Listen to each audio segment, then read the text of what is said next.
Bom, então vamos começar aqui essa parte da aula em que eu vou fazer uma revisão, tá? Dos conceitos de modelagem, de equações de escoamento, tá? Então, eu chamei aqui essa nota de aula 2, e aí a proposta é que a gente faça, então, uma revisão dos temas de cinemática, conservação de massa, momento e energia, tá? Então, a primeira coisa que eu queria revisar com vocês é a experiência de Reynolds. Na experiência de Reynolds, coloca um corante, tá? Dentro de um tubo, o qual passa água. Esse tubo aqui, né, ele tem um certo diâmetro, tá? A velocidade da água tem, né, uma velocidade V. Essa água tem uma massa específica, ou esse líquido tem uma massa específica e uma viscosidade dinâmica, tá? À medida que eu coloco, então, para passar esse corante, eu posso ver, então, uma linha reta de corante, ou eu posso ver aqui uma dispersão do corante, tá? Reynolds começou a reparar que para determinados valores, né, quando eu fazia essa correlação aqui, para Reynolds, para valor, né, de constante maior do que 4.500, mais ou menos, eu tinha sempre uma oscilação, uma turbulência, tá? E aí, para Reynolds menores, assim, eu tinha, então, esse escoamento do tipo laminar. Eu falei 4.000, mas aí isso aqui é muito variável conforme a literatura. Tem literatura que fala 4, tem literatura que fala 2, tá? Então, Reynolds fez essa pesquisa aqui. Nessa parte que a gente vai ver um pouquinho de cinemática, eu quero retomar com vocês conceitos muito importantes, tá? Então, existem duas maneiras de descrever o movimento de um fluido, tá? Por dois métodos diferentes, na forma lagrangiana e na forma euleriana.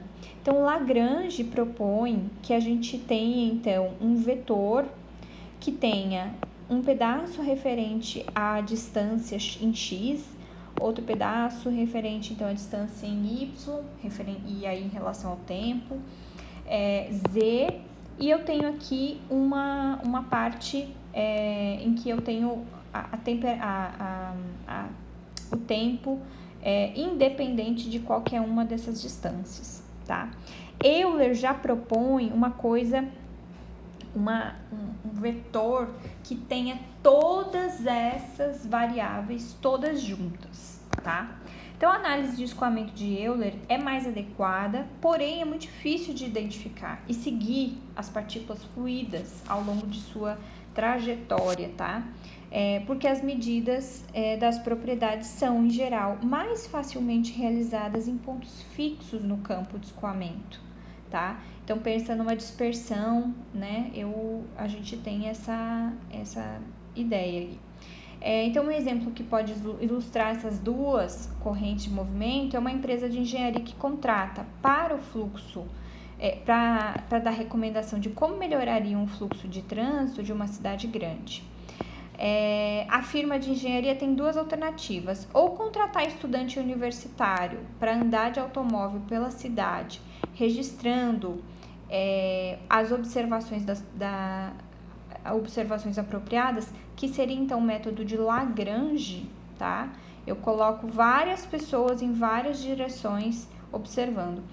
Ou para ficar nos cruzamentos, registrando a informação necessária. Então, eu coloco pontos específicos e registro nesse ponto tudo o que está passando ali, tá? Todas as situações, que é o método euleriano, tá? A interpretação correta para cada conjunto levaria ao mesmo conjunto de recomendações, ou seja, a mesma solução. Nesse exemplo, talvez não seja óbvio qual método seria o preferido, tá? Num curso de introdução, então, aos fluidos, né, a descrição euleriana é usada exclusivamente, ok? Já que as leis físicas usam a descrição euleriana e essas descrições são mais reais, né? A gente consegue entender de forma mais real o que está acontecendo, tá? Porém, há muitos exemplos em que a descrição lagrangiana é muito, muito utilizada, tá? Por exemplo, quando eu vou fazer, então, a avaliação de boias soltas no mar, vou fazer alguma avaliação, por exemplo, de temperatura, então eu faço a partir da descrição lagrangiana, tá? Então, Lagrange tem esse tipo de ideia, né? Euler vai ter esse tipo aqui, então eu tenho aí uma grande opção, tá? Se eu quiser, então, pegar a metodologia proposta aqui por Lagrange e quiser trabalhar matematicamente com isso, então eu posso entender como a aceleração de uma partícula vai ficar, então, ao longo de essa trajetória. Bom, você entende que essa partícula, ela está num plano, né? Ela está numa situação do espaço, né? Então, ela tem orientação para x, y e z, tá? Então, fazendo todos os algebrismos necessários, eu chego que eu tenho, então, uma aceleração do tipo convectiva e local, tá? Que vai depender, então, que vai ter interação, né? Vai ter interação aqui com x, y e z, tá? E eu vou ter aqui um trechinho aqui, tá? Esse trechinho aqui, que eu vou chamar de aceleração local. Então, eu tenho aqui um determinado perfil, né? Uma bolinha aqui passando por vários pontos. Para cada uma dessas situações que essa bolinha passou, eu posso traçar uma reta tangente. E dessa reta tangente, eu posso tirar, então, decompor em várias velocidades, tá? Essa ideia, né, de configuração de linha, né, de trajetória de fluido, tá? Ela vem, por exemplo, quando você quer entender como é que o fluido está fazendo, né, ao longo dessa trajetória, qual o caminho que ele está percorrendo, tá? E esse caminho, a gente dá um nome de linhas de corrente de um escoamento, tá? Então, se eu tivesse aqui as linhas de corrente que estão passando através de ao redor do cilindro, né, eu teria o desenho certinho. E aí, eu posso ter a ideia, né, de entender isso num sistema planar, tá? Então, eu tenho essa linha de corrente, que é essa tendência que está fazendo esse objeto, né, ou essa partícula. Eu posso entender essa partícula como, sei lá, uma partícula de poeira. Quero entender o caminho que ela está percorrendo. E aí, para entender esse caminho, eu vou traçar várias retas tangentes, que são as retas de velocidade, né? E aí, eu vou ter a decomposição em x e y para entender, então, qual é o vetor, tá? Tem todos os algebrismos referentes à parte vetorial, eu não vou abrir com vocês, tá? Eu vou deixar esse material. É importante aqui a gente entender, assim, algumas coisas que são super importantes, tá? Então, que fiquei redundante, mas tem um ponto aqui muito importante que a gente precisa entender. Um escoamento, ele pode ser do tipo permanente ou estacionário, tá? Se ele do tipo permanente ou estacionário. Se ele é permanente ou estacionário, então quer dizer que as variáveis do processo não variam com o tempo. Se o escoamento está no regime transiente, então quer dizer que ele está variando com o tempo. As variáveis de processo estão variando com o tempo, tá? Se eu estou falando de um processo incompressível, eu estou falando de uma densidade ou massa específica que está variando, tá? Ela é diferente, aliás, minto, ela é igual a zero, tá? Então, eu tenho massa específica igual tanto na entrada do sistema quanto na saída do sistema. Se eu estou falando de um processo que há compressibilidade, quer dizer que a massa específica é diferente de zero, tá? A outra coisa que eu tenho que observar dentro de um escoamento é se ele é ele é uni, bi ou tridimensional. Então, lembra que eu falei que a gente estava considerando aqui 3 dimensões, mas que eu poderia também entender uma situação planar, tá? E se o escoamento é uniforme, tá? Então, se o escoamento é uniforme, organizado, laminar, então eu preciso entender de que jeito é esse escoamento, tá? Então, a linha de corrente, né, vai ter toda a todo o seu algebrismo de vetores, tá? Para traçar. E não vou entrar nisso e também não vou entrar muito na dedução dessas linhas de corrente, tá? Mas é importante saber que isso existe. Vamos começar agora com equação governante do movimento de um fluido, tá?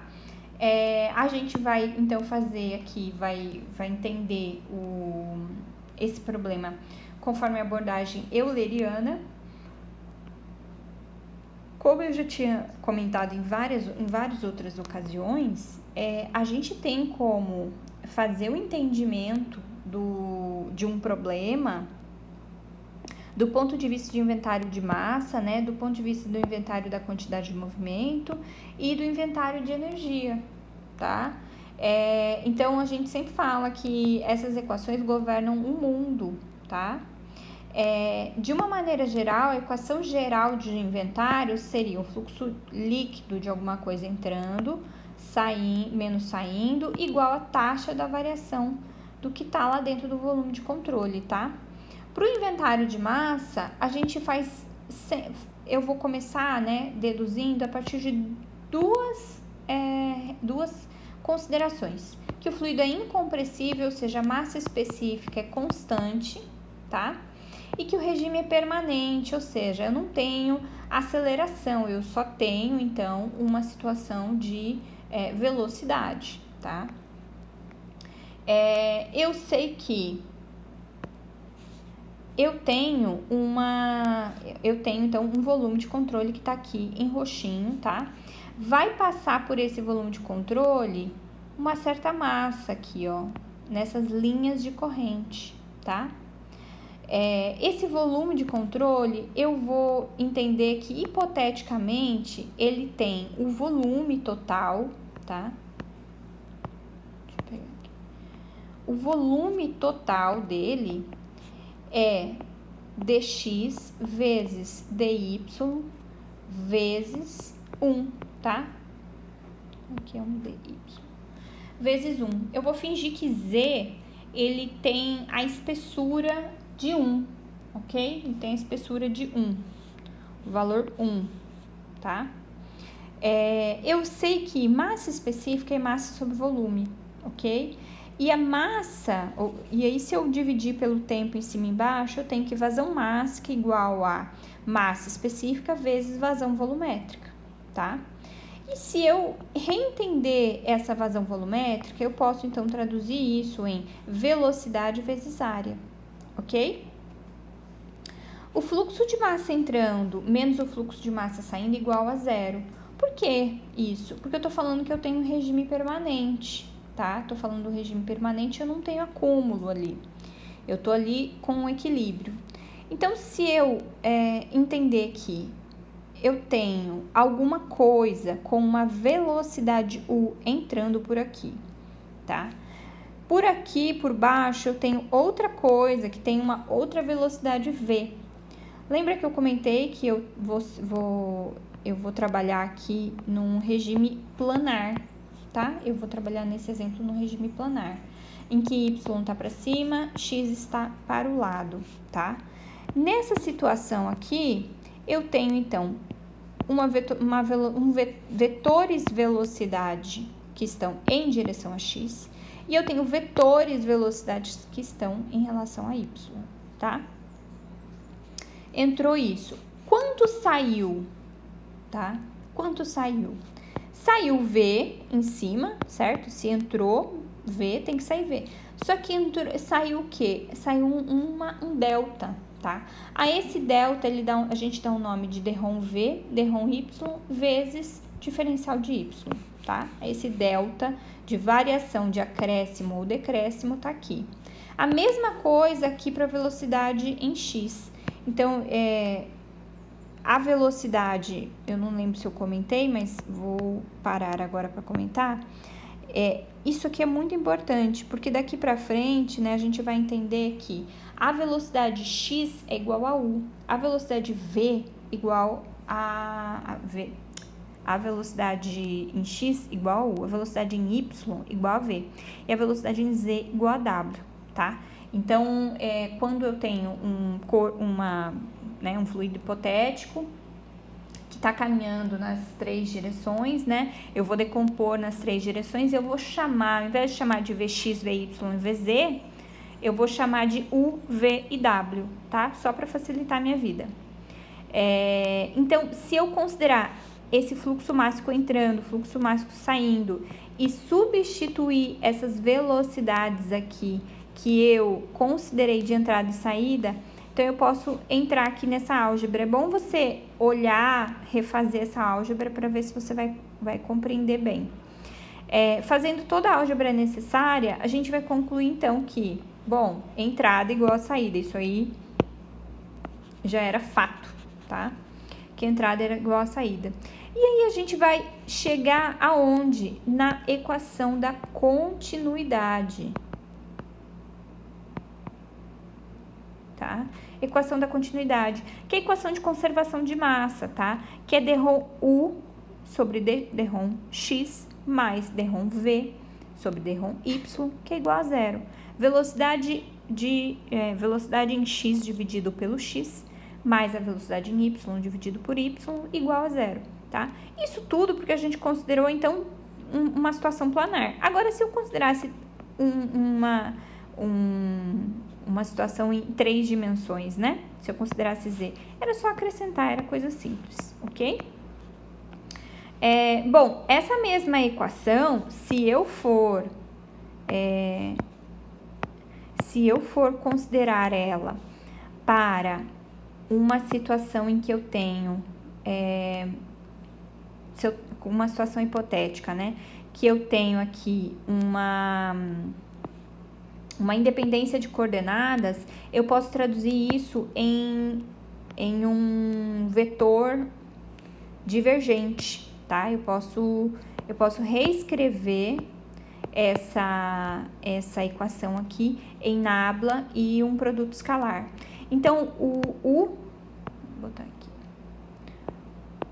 O vetor U, ele vai ser, então, Vx, Vy, Vz. Ou o vetor U, ele é U, V e W, tá? Nabla é dρ x, dρ y, dρ z, tá? Então, se eu colocasse isso aqui tudo em termos de produto escalar, eu poderia reescrever assim. Se eu for considerar, então, um fluido compressivo em três direções e em regime transiente, então eu tenho que considerar aqui, eu tenho que considerar a densidade mudando com o tempo, tenho que considerar a densidade mudando aqui nessa situação da velocidade, né, dependente da velocidade, e tenho que considerar o nabla que já estava ali, tá? Tudo isso vai ser igual a zero. Então, se eu eliminar os termos da compressibilidade e da transiência, eu chego aqui, tá? Bom, esse aqui é um exemplo de conservação de massa. Você pode passar aí depois e olhar a resolução, né? Mas a gente não vai cobrar essa resolução de imediato. Outro inventário muito importante da gente revisitar é o inventário da quantidade de movimento, tá? A quantidade de movimento ele é a massa vezes a variação da velocidade, tá?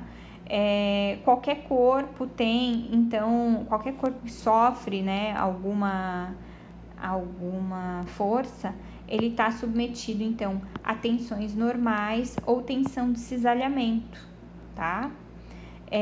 As tensões normais tem esse símbolo aqui, a tensão de cisalhamento tem outro símbolo aqui. Então, esse aqui é normal, cisalhamento. Tá?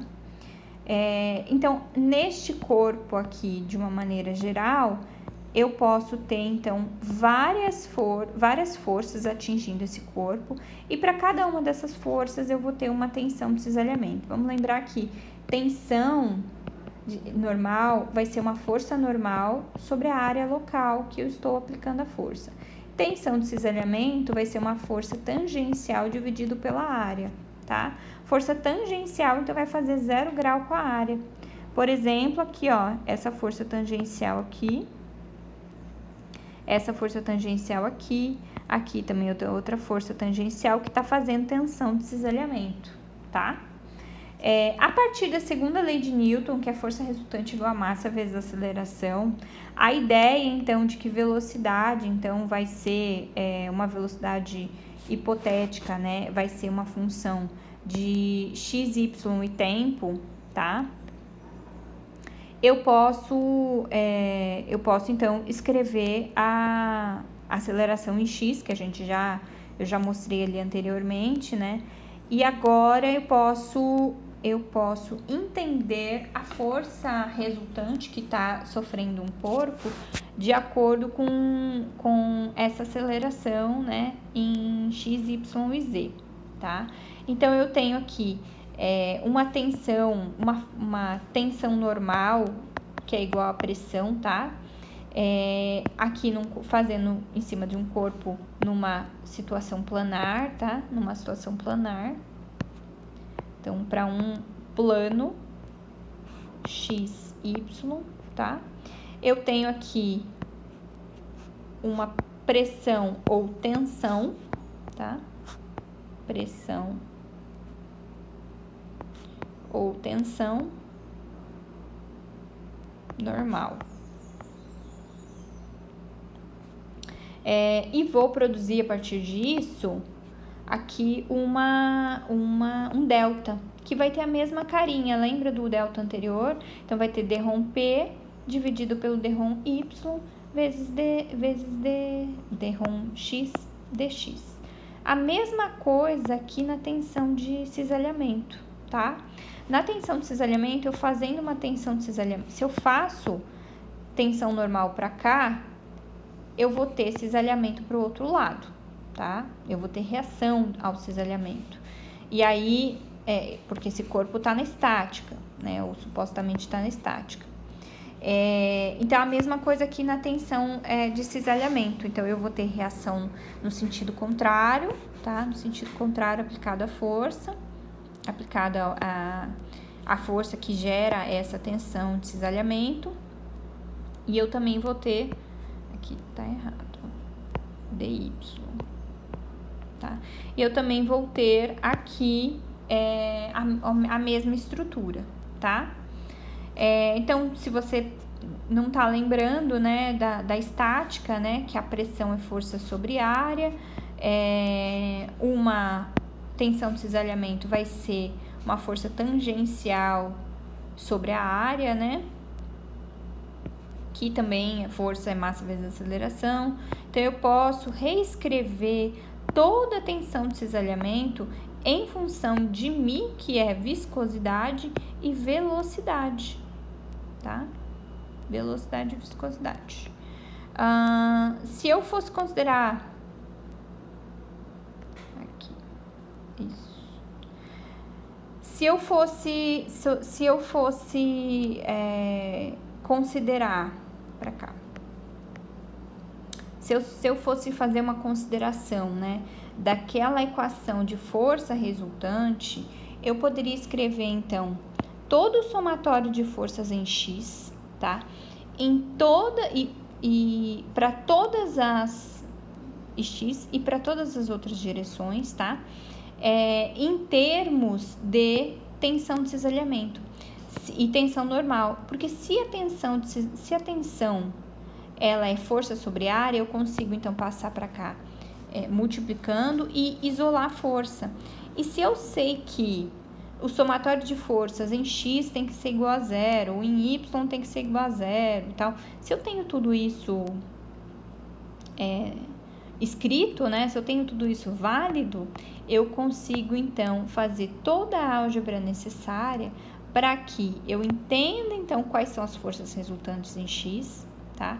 Eu substituo a aceleração aqui de acordo com o que eu tive lá anteriormente de forma vetorial, tá? Entendendo o volume daquele jeito que a gente comentou, né? Que vai ser dx, dy e um unitário. Eu posso deduzir aqui, tá? A ideia central do que eu tenho da equação de movimento de um fluido, tá? Então, se eu tiver aqui numa situação normal, eu tenho então que todos esses termos de força, né, que estão aqui, vão ser igual aos termos de massa vezes aos termos de aceleração. Se eu rearranjar isso aqui, eu consigo entender toda essa equação aqui em termos, então, de aceleração, em termos de volume, as propriedades superficiais e as forças de campo, que a gente chama, tá? Nesse inventário, eu posso fazer um inventário, então, para a direção Y, tá? Se eu tivesse, então, coordenadas e transiência, então eu teria todo esse termo aqui correspondente à parte de aceleração, o termo de pressão, o termo da superfície, né? E os termos dessas forças de campo ou gravitacionais, tá? Se eu tiver uma reologia bem complexa, eu fico aqui com essa explicação aqui, com essa terminologia. Essas equações aqui dão origem ao que eles chamam, né, de equações, deixa eu ver se está aqui para baixo, equações do movimento de Navier-Stokes, tá? Então, você fica com essa cara aqui mais complexa, mas que se oriundam da força resultante igual a massa vezes a aceleração, tá? Elas têm origem ali. E aí, a ideia de passo a passo dela, né, o que eu queria te passar, é que você entenda que esse corpo sofre força. E dessas forças, eu decomponho isso dentro da ideia de tensão de cisalhamento e tensão normal, tá? Sobre as áreas que estão relacionadas. Então, por isso que tem aqui dx vezes dy, porque eu tenho uma área ali, o qual está relacionado. Eu tenho também a ideia de fluido newtoniano, tá? Então, a gente não passou essa parte, mas Newton faz um experimento que ele verifica o que é um fluido newtoniano. O fluido newtoniano, ele deforma linearmente, tá? Com relação à força aplicada a ele, ok? Você pode ir além aqui, entendendo fluidos newtonianos, tá? Mas considerando tudo isso, eu chego nessa super equação aqui, em termos vetoriais, com todas as forças, com tudo. É importante você encontrá-la, porque às vezes você vai ser solicitado, né, do que corresponde a essas ideias, tá? A outra parte que a gente tem que ver é o inventário de energia, tá? O inventário de energia, né, é a ideia de que esse sistema aqui vai adentrar, então, massa, calor e vai sair massa e vai sair calor, tá? A massa, ela entra com energia, o calor e trabalho também vão entrar com energia. Eu saio também com energia, tá? Então, a equação geral de um balanço de energia vai ser o calor, tá? A entrada de calor menos a saída de trabalho vai ser igual ao somatório das energias de saída, que vai ser entalpia, energia potencial e energia cinética, tá? Sendo que a entalpia, tá? Ela é energia interna vezes o trabalho do fluxo. Eu lembro que eu acho que eu comentei com vocês que o trabalho de fluxo é o trabalho que a massa faz ao adentrar o sistema. Então, imagina uma injeção, você tomando uma injeção. Quando a massa, o volume, né, da injeção começa a adentrar o seu corpo, ele tem que ganhar espaço, então ele faz trabalho ali dentro do seu corpinho, tá? Se você for deduzir ali nos mínimos detalhes toda essa ideia de entalpia, considerar a equação da continuidade, fazer todo esse algebrismo, você tem aqui as várias partes da equação de energia, tá? Então, por exemplo, todas as equações em relação, né? O que sai e o que entra de calor dentro do sistema, mais o que sai e o que entra, né, de trabalho dentro do sistema. Então, eu posso ter trabalho de forças de campo, eu posso aqui ter trabalho de forças viscosas, tá? Eu posso ter nesse ponto aqui várias energias com suas constantes, várias trocas energéticas com constantes de transferência de calor. Aqui eu posso ter, então, transferência de calor por condução, radiação, convecção. Eu posso ter aqui nesse pedaço a energia que sai e entra da massa, é o trabalho de fluxo, né, entalpia, e tudo isso aqui é igual a um diferencial de energia, tá? O que eu queria mais mostrar? Bom, a dissipação viscosa também tem um pedaço à parte, mas isso aqui é muito específico aí para vocês, tá? Então, de uma forma geral, existem 3 equações que governam os escoamentos, tá? Primeira equação da continuidade, que é a equação da massa. Outra, quantidade de movimento, que é Navier-Stokes, que é retirada a partir da ideia, então, de força resultante igual a massa vezes aceleração, tá? Em que eu saio, né, eu transformo a força resultante em tensão normal ou tensão de cisalhamento para adentrar, então, em propriedades dos fluidos, para adentrar, então, em pressão ou, né, tensão sofrida pelo corpo, ou pelo fluido, desculpa. E a energia, que seria, então, a primeira lei da termodinâmica, tá? Que fala de conservação de energia. Então, eu pego todos os trechos de energia, substituo, na verdade, eu uso, né, essa ideia de conservação, substituindo aqui Navier-Stokes, substituindo continuidade, tá? Você consegue, com essas equações, chegar muito longe, tá? Por exemplo, aplicação dentro da engenharia, os trocadores de calor, ou a ideia, né, de você entender o movimento do ar aqui em torno de... Isso aqui são trocas térmicas, tá? Isso aqui é perfil de troca térmica de um equipamento eletrônico, tá? Então, são feitos muitos estudos, são realizados muitos estudos em relação a isso, né? Como é que é o perfil de troca de calor aqui, ó. Por exemplo, aqui eu tô trocando muito mais calor do que aqui, tá? Bom, com isso eu vou passar já a atividade 2. A atividade 2 é em relação ao mapa conceitual, tá? Então, a ideia aqui, em outro vídeo eu explico o que é mapa conceitual, mas basicamente, né, é um instrumento de aprendizagem, né, é uma verificação do que você já entendeu ou não, e a ideia é fazer, então, um pequeno organograma com um pequeno texto, tá, um pequeno texto, uma coisa simples, que vai te ajudar, então, a sistematizar o teu estudo, tá? A ideia é fazer uma sistematização do seu estudo e dos tópicos abordados sobre aquele tema. Então, a ideia é que você faça um mapa conceitual sobre os princípios abordados nessa sessão, tá?